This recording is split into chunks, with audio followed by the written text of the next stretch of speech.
Sectioning is quite a strange episode of Peep Show.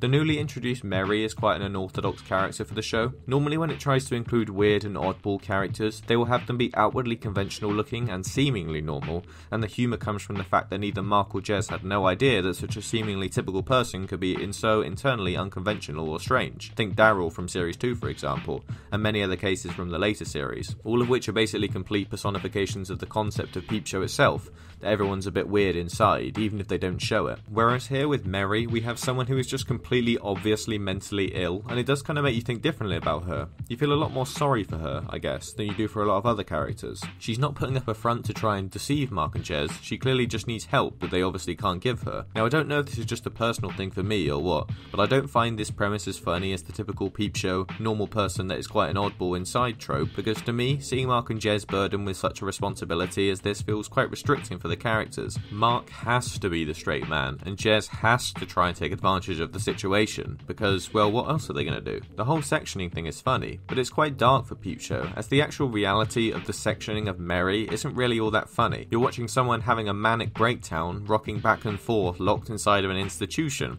It's probably one of the most serious events that Peep Show has ever focused on. As for the rest of the episode, there's obviously more Mark lusting over Sophie material, which is fully expected by this point. I mean, it's fine, it's moving the show along, it does get a few laughs, it does what it's supposed to do. Though for some reason, the scene with Mark and Sophie's phone sex includes not one, but two different character looking into the mirror shots, which are, as always, somewhat off-putting. They always look out of place for me, not in the concept because the idea is good, but in the execution. They're always clunky looking, especially in one in this episode where Mark's looking elsewhere yet the shot of the mirror doesn't move. It's the same error they made back in their very first episode. Plus the camera moves away from the mirror before Mark starts moving, and it all just looks a bit goofy. These shots are nice in passing, but focusing on them really emphasises their technical issues.